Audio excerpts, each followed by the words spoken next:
The book of 2 Samuel. Check out the video on 1 Samuel where we were introduced to the book's three main characters, Samuel, Saul, and David, and then also to the book's literary design, which first introduced Samuel and then traced the rise and fall of King Saul in contrast to the rise of King David.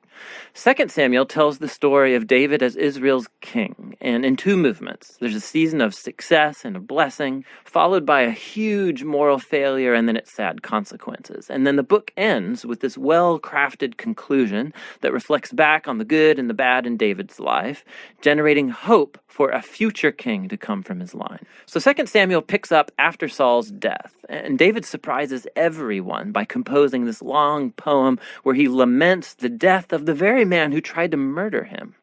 And so once again, the author, he's presenting David's humility and compassion. He's a man who grieves the death even of his own enemies. After this, David experiences a season of success and God's blessing.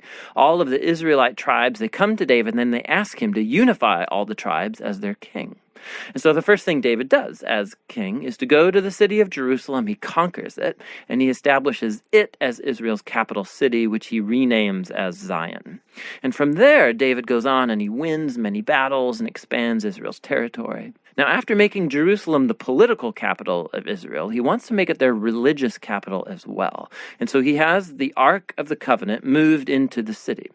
And then in 2 Samuel 7, he tells God, now that Israel has a permanent home, he thinks that God's presence should also get a permanent house. So he asks if he can build a temple for the God of Israel. But God says to David, thank you for that thought, but actually I'm going to build you a house, a dynasty.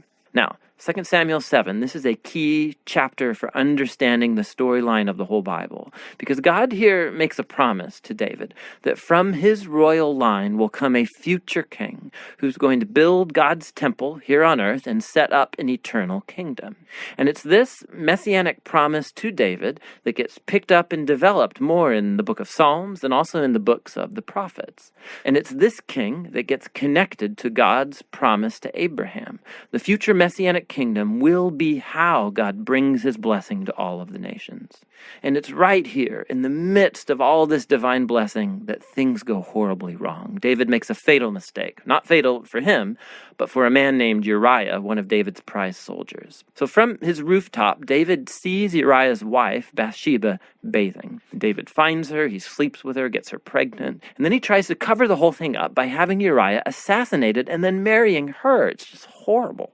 So when David's confronted by the prophet Nathan about all of this, he immediately owns up to what he's done. He's broken, he repents, he asks God to forgive him, and God does forgive him, but God doesn't erase the consequences of David's decisions. And so as a result of this horrible choice, David's family, his kingdom, it all falls apart. And it makes this section a tragic story, much like Saul's downfall.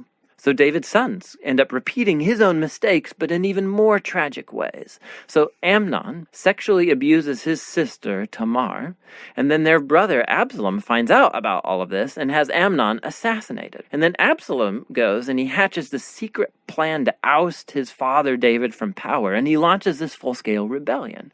And so for a second time, David is forced to flee from his own home and go hide in the wilderness, except this time he is not an innocent man. The rebellion ends when David's son is murdered, and it breaks David's heart. And so once again, he laments over the very man who tried to kill him. David's last days find him back on his throne, but as a broken man, he's wounded by the sad consequences of his sin. The book concludes with a well-crafted epilogue, with stories that are out of chronological order, but they have this really cool symmetrical literary design. So the outer pair of stories come from earlier in David's reign, and they compare the failures of Saul and then of David, and how each of them hurt other people through their bad decisions. The next inner pair of stories are about David and his band of mighty men who went about fighting the Philistines. And what's interesting is that both sections have a story of David's weakness in battle. So in contrast to the victorious David of chapters 1 through 9, here we see a vulnerable David who's dependent on others for help. The center of the epilogue has two poems that act like memoirs, and David reflects back on his life, and he remembers times when God graciously rescued him from danger.